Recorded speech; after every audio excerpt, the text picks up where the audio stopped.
hours talking before the TV cameras, and I think we've accomplished a lot in the past because you've introduced some concepts, some books that have become bestsellers, and let's talk for a minute about Skywatch TV, your involvement in it, your plans for it.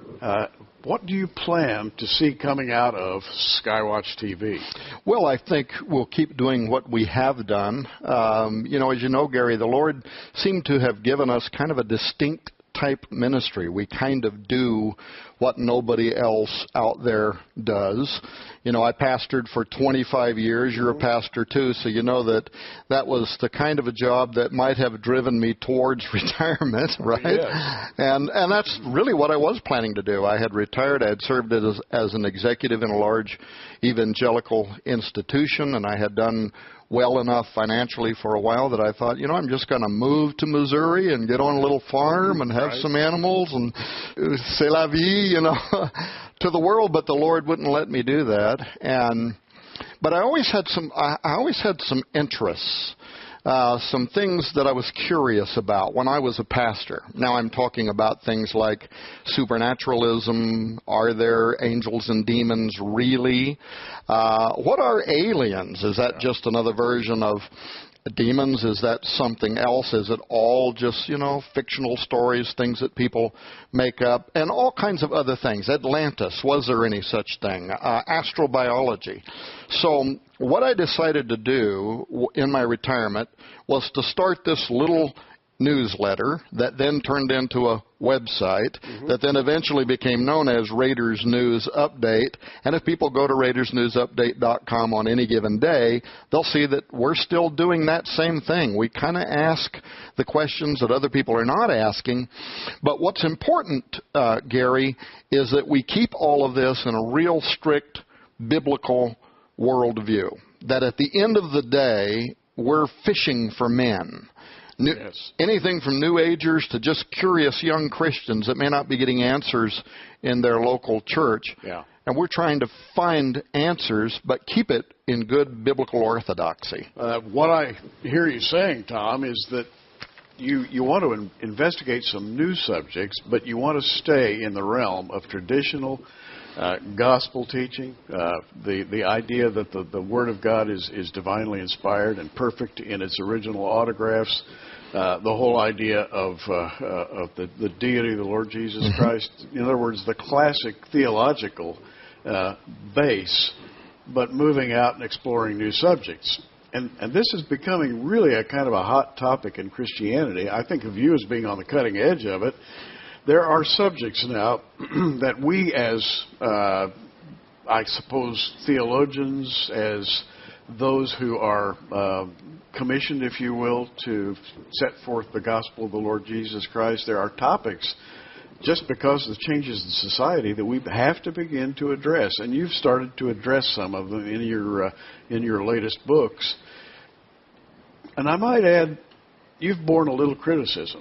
People have accused you of straying too far from the gospel. And let's talk about that issue. Let's talk about what has changed in society, in science, in the government, in the direction of spirituality. A lot has changed, right? Absolutely. And again, I would suppose if somebody were to look at me, I've never had nobody say I've strayed from the gospel in the sense that I preach a different gospel. Yeah. But have I strayed from what I used to preach when I was a pastor? Well, sure I have. I'm in a completely different environment, in a different situation. I do television. I write books. If I were a pastor, then I would, by constraint of that responsibility, of course, I'd marry people and bury people, and I'd talk about how you live through today and have faith, and I'd talk about finances, and I'd talk about all the basic kind of getting by in life, right? How to have faith in a kind of a sometimes cruel world.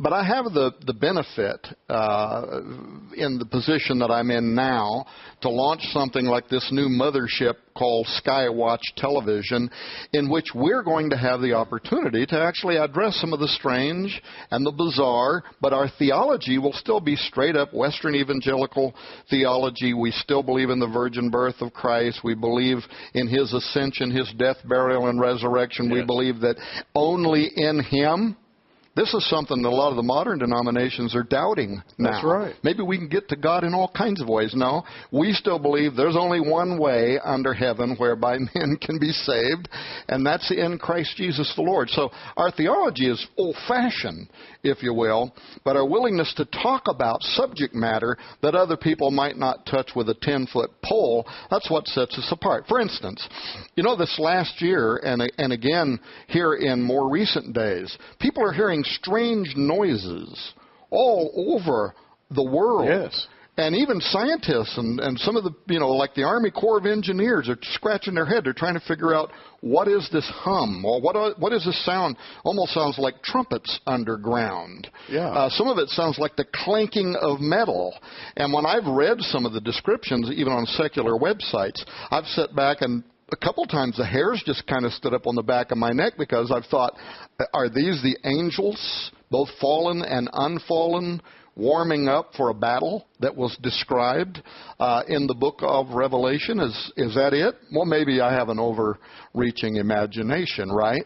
But still, it's a contemporary issue. And if I'm asking those questions as an old guy that's been around for a long time, I imagine young people in churches are asking the same questions. And here's really what I want Skywatch Television to do. I want it to stand in the gap, because if the church, at least in some setting, this being one of them, if the church is not answering people's questions, then they go outside of the church. Sometimes they're winding up in really dark places on the internet, and because somebody in a new age or some other even occultic blog or website is talking about the subject that they went to Google about, because they're not getting answers from the church, and they wind up in places where we don't want them to be. So what I would say is pastors ought to pastor. University theologians ought to be teaching theology. But what we do at Raiders News Update and Skywatch Television is we go where no man has gone before, and we provide answers to those other questions that people might be asking.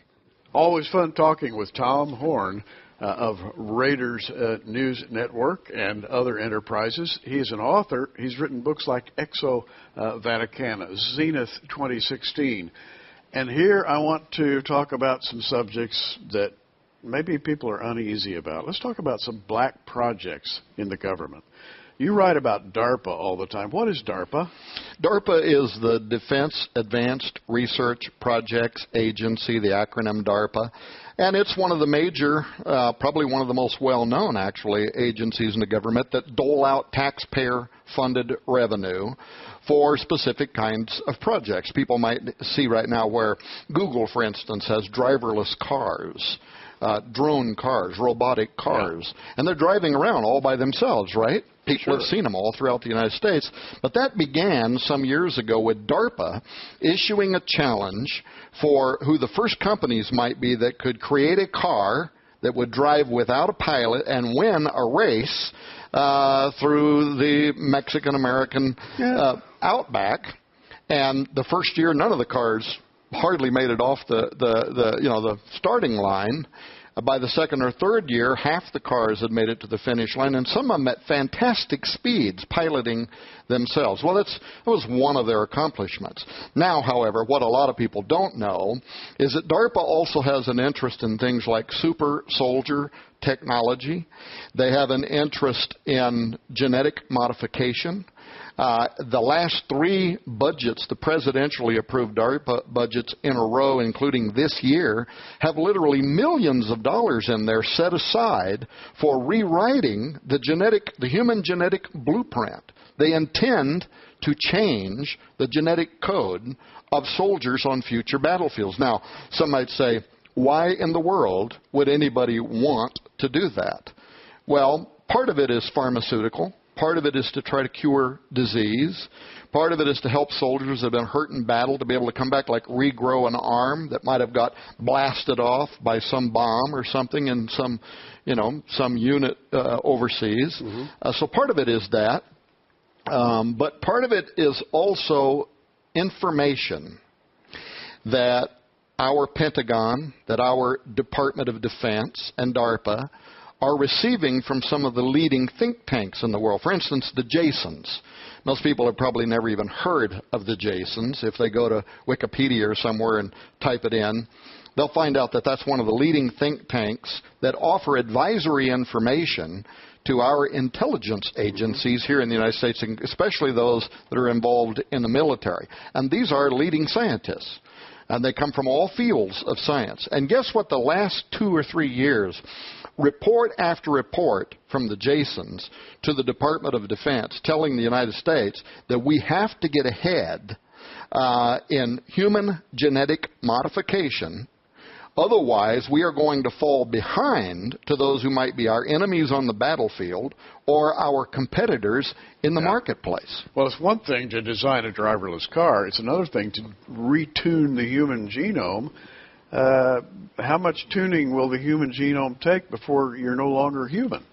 And that's the question that brings us right into the middle of Bible prophecy. That's right. Actually, that is exactly why I got involved in that conversation. And it's very strange. You know, we're working on a documentary film right now called Inhuman. The next and final phase of man is here. Well, that sounds sci-fi, doesn't it? Sure. And yet, laboratories around the world right now are actually doing cross-species experiments. And the Academy of Medical Sciences out of Britain last year published a 160-page report called ACHM, Animals Containing Human Material. And if a person reads that report, which they can Google and get the PDF online and read it, and the Academy of Medical Sciences for Britain would be compared to like the FDA here in the United States. So it's a major agency that works for the government there.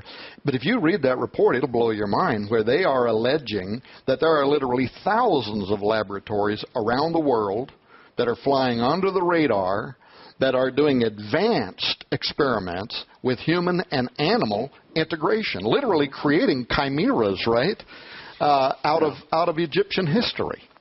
Well, I want to read a verse from the Bible, and in the context of what you're saying right now, I want you to comment on Daniel chapter 11, verse 38, and it's speaking about the Antichrist. But in his estate shall he honor the God of forces, and a God whom his fathers knew not shall he honor with gold, silver, and precious stones and pleasant things. Thus shall he do in the most strongholds with a strange God. Now, here's the Antichrist. He's wielding power, supernatural power, with a strange God. And as we read about him in Revelation, there are strange things about him physically. He has a deadly wound, which is healed. We don't know how it's healed, but we know that when he comes back to life, he's somewhat different than your normal human being. And maybe the Antichrist is the outgrowth of some of these things you're talking about. Oh, I've thought exactly that, and actually we could go into theories even about the mark of the beast and how the mark of the beast, his system, could be introduced as a result of genetics gone wrong. But Gary, you know, a couple of things I'd like to say about that. One, some people say, scholars have said, that verse can be accurately translated that he will worship an alien God. Mm-hmm. So strange from his fathers in the sense that he is alien, he is unknown, but are we even talking about something in the more kind of contemporary sense? You know, that takes me right to your book, Exo Vaticana. Right, Exo Vaticana, and by the way, this is the book, Exo Vaticana, and we wrote this. This is pretty thick book. I wrote it and forgot how many pages it is, but it's like 600 pages, wow. Right, in an oversized trim. That was one of the most fantastic investigations that I was ever involved with. And we should tell people that Skywatch Television is going to be different than other prophecy television programming in another way, and that is that several times per year we are going to do special investigative reports where we actually go out into the field and we investigate a phenomenon, and then we come back, and that might be a 3 or 4 week or maybe even longer special broadcast period in which we're doing that kind of work. Well, that's what happened with this book. We became curious about why the Vatican was changing a lot of its terminology around the subject of aliens and why they were going out of their way having top astronomers for the Vatican out there talking about how they'd like to baptize an alien rite and how we would accept these as our brothers. And we were curious as to why suddenly this tone was kind of coming out of the Vatican. So we set up going to Mount Graham in southeastern Arizona, which is where, on the top of that mountain, that's where the Vatican's Astronomical Technology Telescope, their big advanced telescope, is located. And we set it up so that we could go to the top of that mountain last year, meet with the Jesuits up there that run that for the Vatican. While we were there, there's two other telescopes up there that we looked at, a radioscope, and then the large binocular telescope, which is the largest of its kind in the world, but it's inside that facility where they also have what's called the Lucifer device, and that's actually the acronym, the LUCIFER device, which is a device that uses infrared technology so that it can look deeper into space, and most people might understand this, therefore further back into time.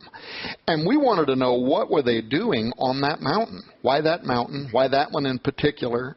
There's a lot in the book about the political arguments and fights and everything it took for them to get up there. Why were they so stuck on that mountain? That remained kind of a mystery to us until we came down off of the mountain and we started talking to the Apache Indian tribe and the other indigenous people that had filed lawsuits to try to keep Rome from going up onto the top of that mountain. We wanted to know why they were against it. Now, our presumption was incorrect. I had thought, for instance, that it's holy ground, right? Mm-hmm. They were here before us. Yeah. Their fathers and mothers had lived there, ate off the mountain, died on the mountain, or buried on the mountain. That wasn't the issue. The issue is that that's considered one of the 4 holiest mountains in the world to numerous indigenous tribes across America. And it is, Gary, guess why? Because they consider that mountain to be a portal, a doorway, a gateway that can open through which things come. As soon as we started learning that, the light kind of went on about, now why in the world would the Vatican, would NASA have such an interest in being on the top of that mountain specifically? Well, what you're saying here is that spirituality is changing from what it used to be a generation, 2, 3 generations ago. Spirituality at one point in time was really separated sharply between occultism and what is considered to be acceptable belief, Christianity.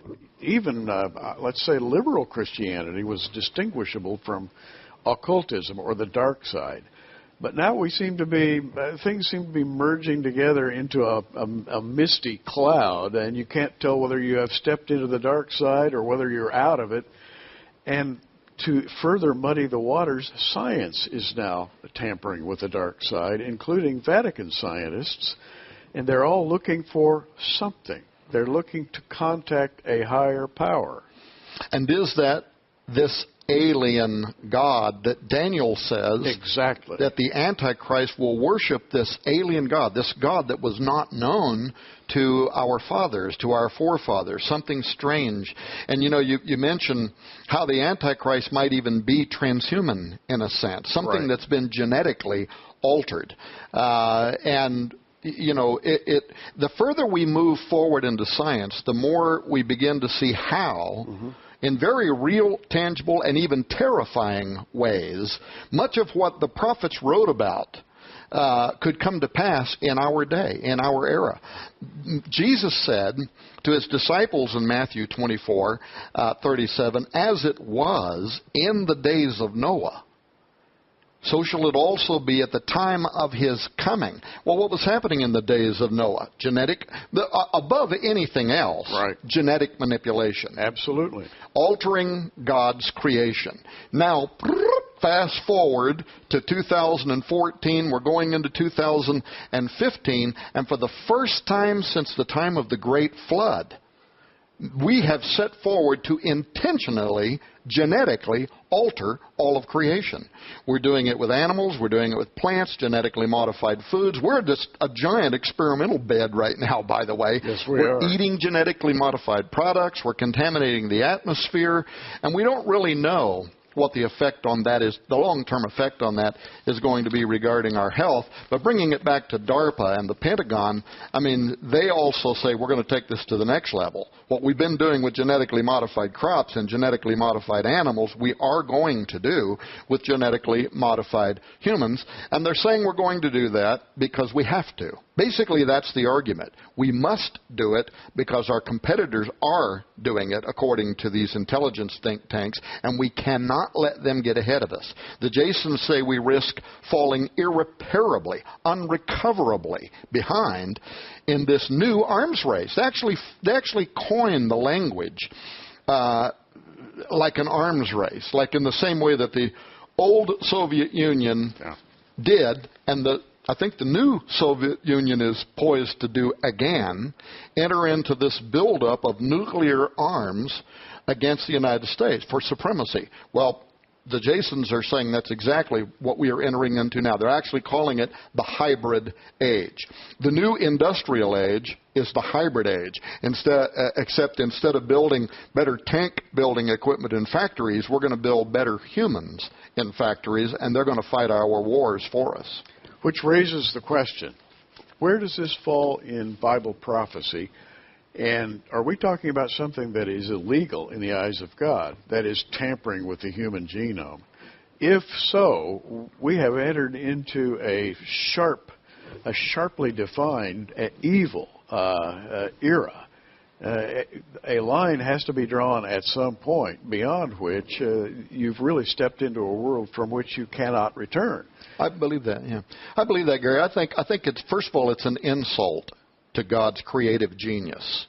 You know, I often tongue-in-cheek say, what did God know about this or that we don't know besides a lot, right? Yes. And if God put barriers between the species, which he did, and he ordered that each kind reproduce only after its own kind, and in the book of Leviticus even created laws where if people tried to imitate procreating with an animal, in the Old Testament, they were to be put to death. So there's this very strict code that was placed around creation. And the first record of that being tampered with was fallen angels, dark angels that came down to the earth, tinkered with humanity. These were the watchers that came down in the days of Jared, took wives of all they would, married them. And this blend between fallen angels and humans gave birth to those mighty men of old, the Nephilim, the Gibborim. But look at how that came under judgment. I mean, here you have a God who otherwise is depicted, even in the Old Testament, making provisions for Gentiles to come in and be saved. He's not willing that any should perish. But when it came to the Nephilim and the sin of the watchers, there was absolutely no redemption whatsoever. None. You've talked before about the Raphaim that are described in the Old Testament, right, and they're in the underworld. They shall not rise, it says. They will not partake in the resurrection. That's right. They cannot be saved. They're eternally doomed. We're talking to Tom Horn about the future and the direction of Skywatch TV. And Tom's got some visionary ideas about Skywatch. You know, you have laid out a kind of a defense, if you will, of your position. Things are happening that people never could have imagined, say, 20 years ago. For example, the implantation of a microchip in someone's brain to give them an advanced IQ, and some say even a greater spiritual power or prowess. Spiritualizing a human with the implantation of a microchip. That sounds illegal to me. It does sound illegal in the supernatural sense. We're going to run out of time to talk about much more, but I'll bet you didn't know I had one of those. That's a flexible tattoo. It's one of the newest kinds of technology. If I take that flexible tattoo off of there, I don't know if people can pick that up on their television screen, but if I take one of those out, put it on my hand, tap it to the back of my smartphone, I am authenticated. Now I can enter into government buildings. I pop up on their systems. I'm authenticated. Now that's an early prototype. The ones that are coming out with next year are powered by the heat in your hand. They read the blood vein patterns that are in your hand. So now we're talking about, really sophisticated levels of identification. But where's this technology leading? Well, it's telling us that not only are people going to be genetically modified, a recent poll shows that a very large number of Americans would get a brain implant if it would allow them to be wirelessly connected to the Internet. This kind of technology. So many kinds of technologies tell us it's not just going to be genetic modification. We are going to be whole body integrated into a system that even our own government is now calling a living organism, a synthetic mind. Yeah, well, the famous designer Ray Kurzweil is talking about the nearness of what he calls a singularity, when man and machine will become one. And he says it'll open a spiritual door into knowledge never before seen by man. And he's looking forward to that sort of thing. Well, to me, that is the Antichrist system blossoming right before our very eyes. I agree with you. Arizona State University this week has a feature article on their front page, and it's all about one thing, the coming singularity and how that's going to change religion. And what they're talking about is how a new form of transhumanist-based religion is growing now. Well, again, that's where we want to step in the gap. We want to stand up and say, no, there's an old-fashioned religion, and it can answer all of the questions that any modern contemporary situation could raise, but it can bring you real religious experience, true conversion, not the geek rapture as they call it about the singularity, right? Right. But it can make you one with the living and powerful God. Gary, I don't know how much more time we've got. I know we have 1 minute. We got 1 minute. Well, then let me not launch into what my next thought was going to be. Let me just say I'm really looking forward. I want people to know that you are the anchor for the new Skywatch television program. Very much looking forward to doing a lot of specialized programming with you.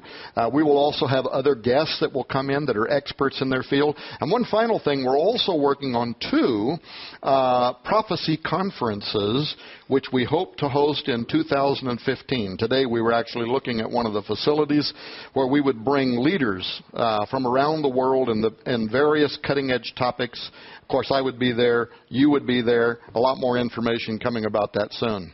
You've been listening to Tom Horn, and I consider Tom to be a classic defender of the faith in the new world that he's been talking about.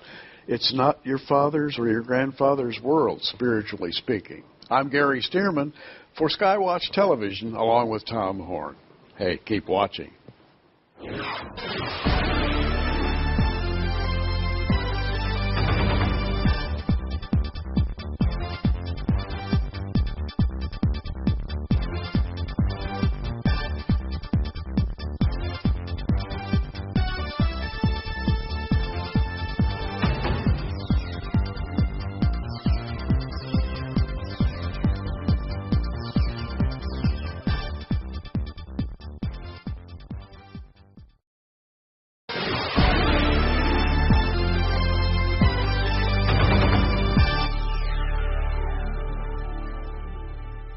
Hi, folks. This is Tom Horn coming to you once again from the beautiful Studio A here at the Skywatch television facilities in Missouri. And once again, I've got my good friend, Dr. Michael Lake.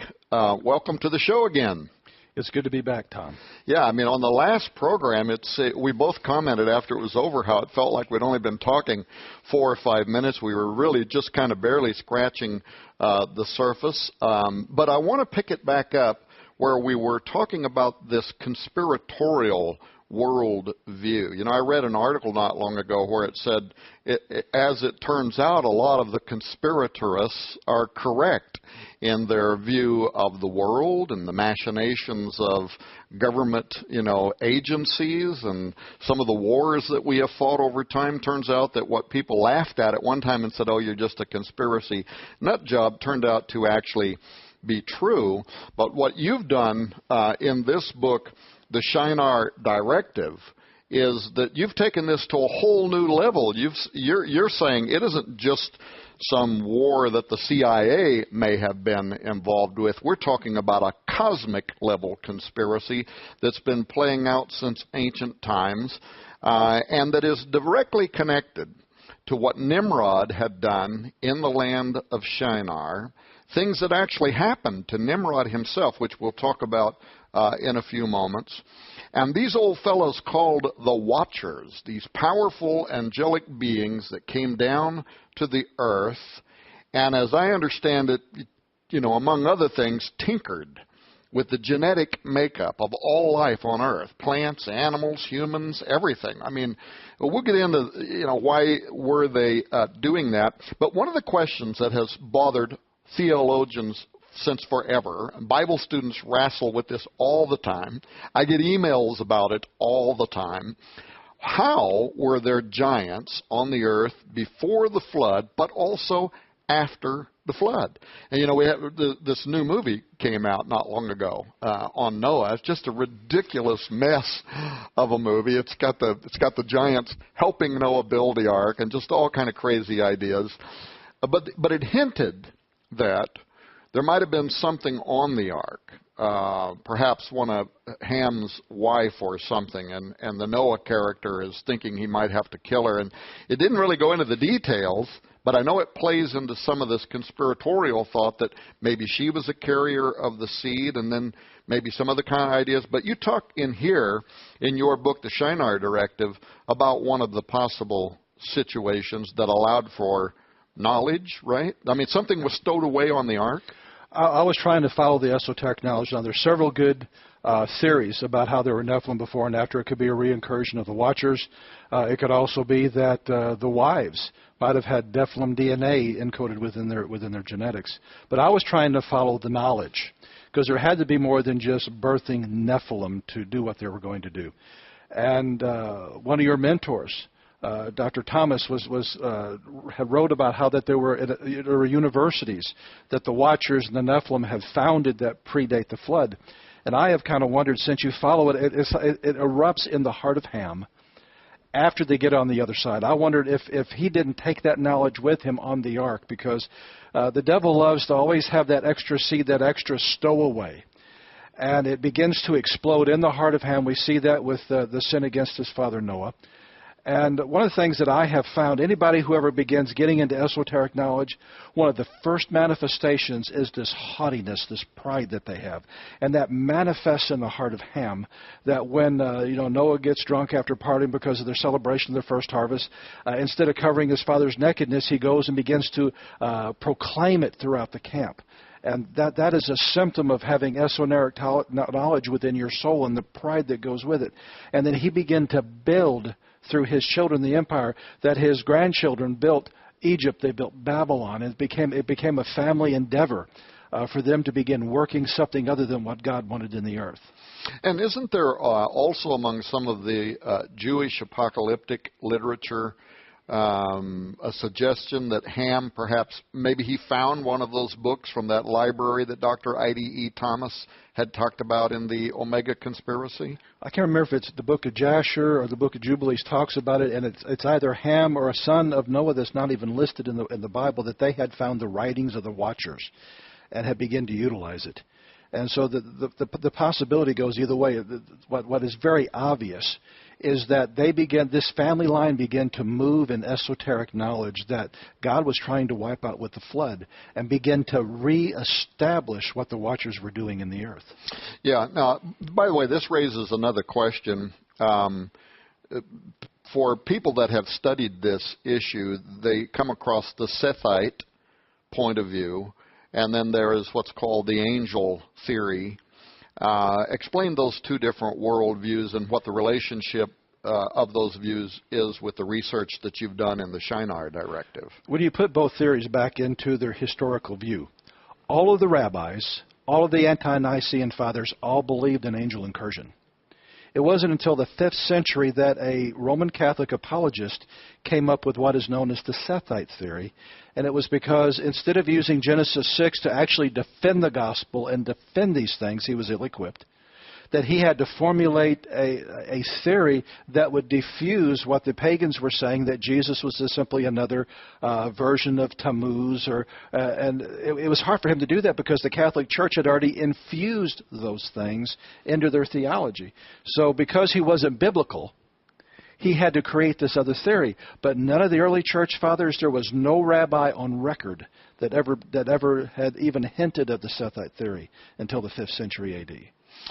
Right, and so when you read the writings of the early church fathers, they talk about the giants as if this was just a commonly known fact, and that the giants arrived on earth as a result of fallen angels mating with humans and giving birth to these hybrids. And I also read one time where the church around the 5th century was trying to become more science-based. They were trying to be more sophisticated.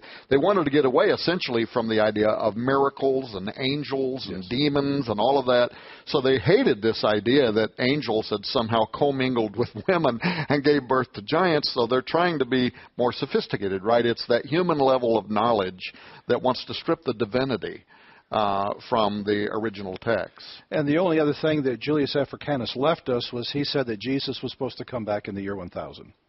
So look at his track record. Yeah. Well, there you go with making predictions about the second coming of Jesus Christ, right? That's right. But let's stay on this for a moment, because what happened in Genesis 6 is also connected to the character who is the central player in this book, Nimrod, right?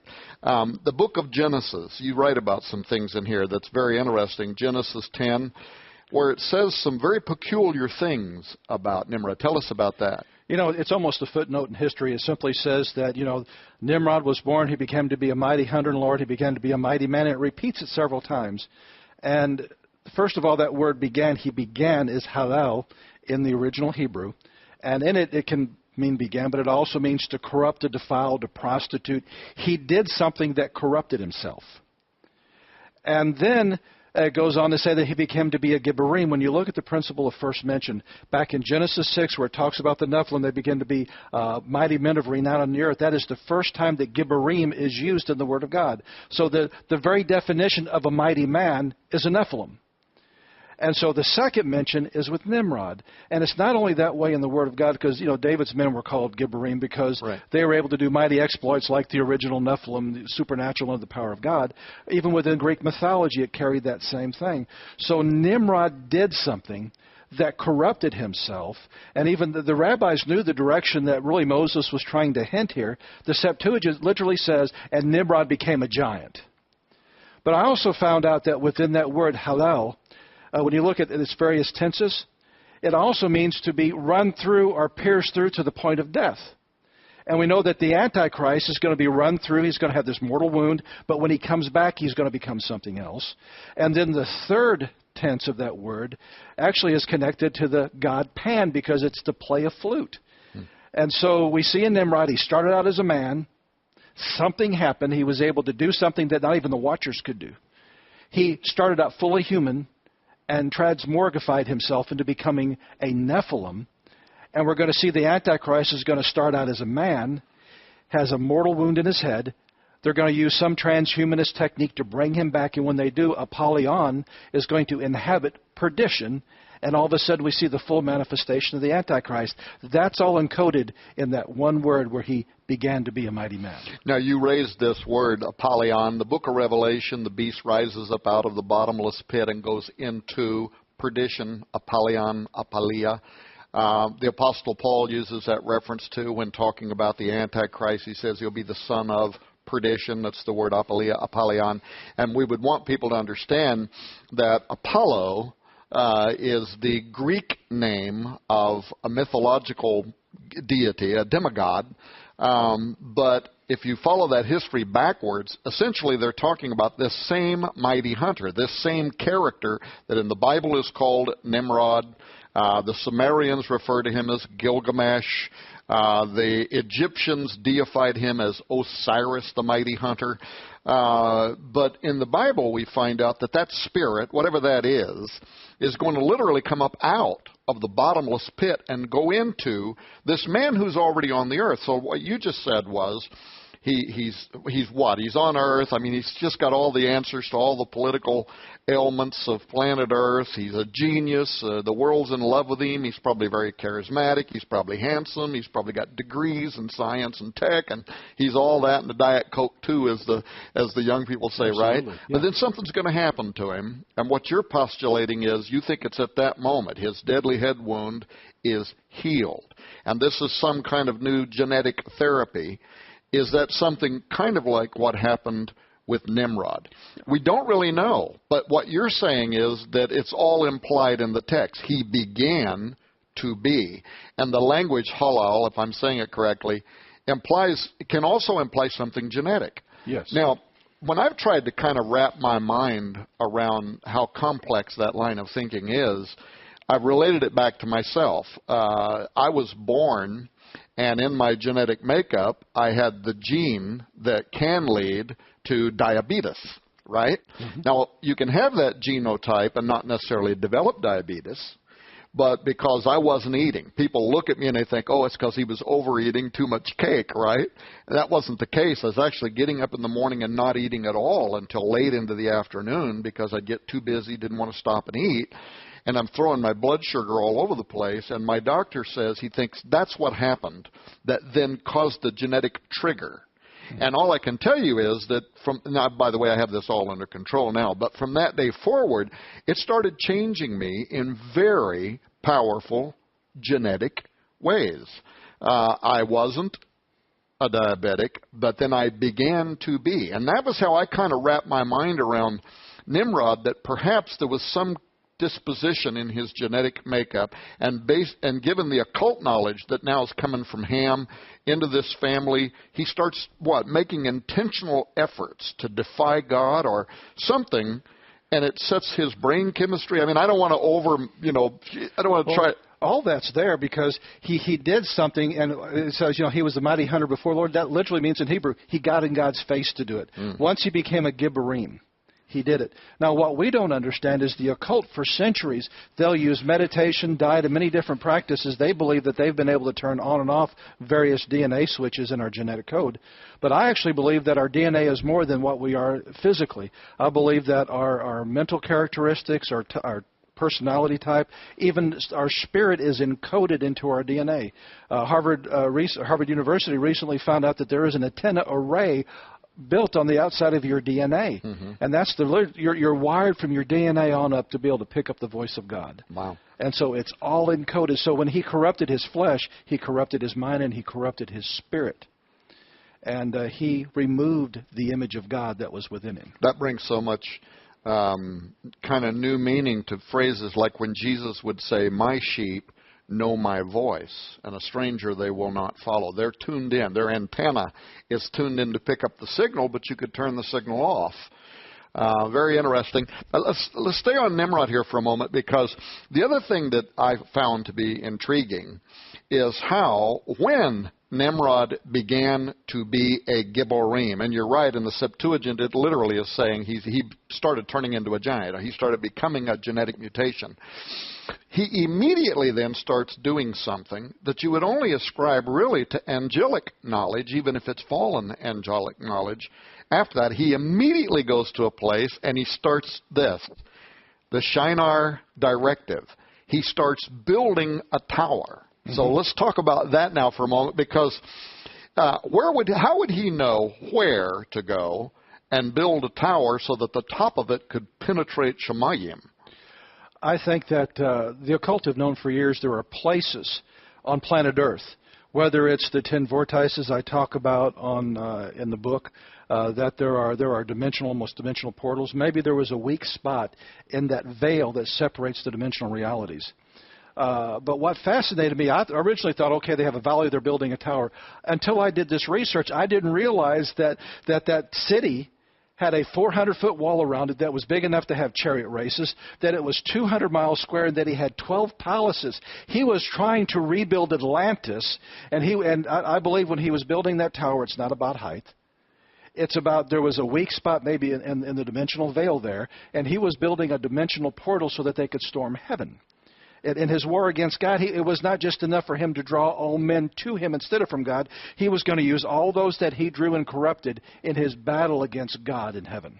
Well, what your book also made me wonder is if he started changing, becoming a Gibborim, becoming what was a fallen, part of it, a fallen angelic mutation, yes, a blend, a hybrid offspring that was so unlawful that God, who is described even in the Old Testament as not willing that any should perish, even made sure that Israel developed opportunity for non-Jews to come in and to become part of the family of God. This God who would go out of his way to do all of that, when it came to the Nephilim, there was absolutely no grace whatsoever. If you see a Nephilim, you kill it. And it cannot be redeemed. It cannot be saved. The Rapha, as they are described, in the Bible, they can't rise from the dead. They won't be part of the resurrection. Now, they might be able to take on some kind of materiality, but they're not going to take part in the second resurrection. So all this very strange kind of absolutism in this language about their damnation. Of course, the extra biblical book of Enoch goes into a lot of detail around that. They pled with God that their children, the fallen watchers pled with God that their Nephilim children could be redeemed, and no redemption's found for them. But why? Going through back systematic theology, every once in a while I'll go through a good systematic theology just to make sure that Mike Lake's staying on track. And in R.T. Kendall's systematic theology, he made this statement. He said that within man there was the image of God. Although it was corrupt, it gave man his conscience. And so out of all creation, only man was created in the image of God. That's why he was able to have conscience. He was pricked to repentance and be able to be... Man had the ability to be redeemed because he could repent. No angel has that ability. And so there was something about the Nephilim that when you became a Nephilim, it removed the image of God, and maybe it replaced it with the image of the beast. And because of that, they were unredeemable because they would never be able to come to repentance. You made me think, if he's changing genetically, if he's becoming Gibborim, if he's becoming part of the fallen offspring of the offspring of fallen angels, maybe he took on watcher propensities, which as angels would be able to see through those dimensional veils that you're talking about. And maybe that's why he went specifically into the land of the plains of Shinar to build that tower, because maybe he could see what you're calling that weakness in that veil. One other thing I want to say about this, in the first program we did, you briefly mentioned parallel realities, parallel universes, and as our understanding of quantum physics and theoretical physics advances and things, maybe we'll talk about CERN in a little while, things that are happening, we're starting to realize that there could be evidence now that we're picking up where something is resonating from a parallel reality that seems to affect our reality, and yet it's invisible to us, even if maybe it's literally occupying the same airspace, but our eyes don't pick up the frequency. We don't see it. We're not aware of it. Now, this sounds like angels and demons and God, and and probably really good reasons why our mind in this current condition can't see those realities. I'm not sure if we'd be able to, to be able to take what we would see. But the Tower of Babel, because what you talk about in the Shinar directive is what you said a moment ago. It wasn't just height. It wasn't just building a great big tower so he could get on top of it and shake his fist at God. This had something to do, kind of like a high level of angelic technological capacity was going on there that would allow some kind of resonation, something that would allow entering into that other reality. Absolutely. And whether he was able to incorporate watcher DNA into him, or simply the blending of species, because we know that animals can see things that we can't. That's why witches love to have cats, because they can see the spirits. It tells them when their familiars are there. And so whether he was able to blend animal DNA or watcher DNA, but he knew that valley was specifically strategic to what he wanted to do. And he knew that if he built the tower and completed it, that he would be able to access heaven. And even God said anything they put in their heart, they were able to do. Right. Well, what did they imagine to do? To build a tower whose top would reach into the dwelling of God, Shamayim, and God says they will accomplish what they've set out to do. So he goes down. And you deal with all of that too, why he confused the languages, what happened at Babel. But then, of course, the mystery religions, how they picked up some of these themes. Man, there's just so much here. Well, folks, we've got 6 minutes left in this. This is the second one, and I really thought we would take time to get into the meat of it. Maybe we're going to have to do another program. If you want to get a copy of the Shinar Directive, we are so just barely scratching the surface on this conversation right now. You can do that for $19.95. You should have a phone number there on your television screen that you could call if you prefer to do that. It also comes with a data DVD library. There's over 100 books that is in the data DVD library. There's 39 hours of seminars that Dr. Lake has hosted at different locations throughout the United States. There's Bible software for studying programs that's on the data DVD. In addition to that, we're giving you Mark A. Flynn's brand new book, The Forbidden Secrets of the Labyrinth. We're giving you Zenith 2016, which is, of course, my book. And a lot of people have said that this is probably my magnum opus, probably the best book I ever wrote.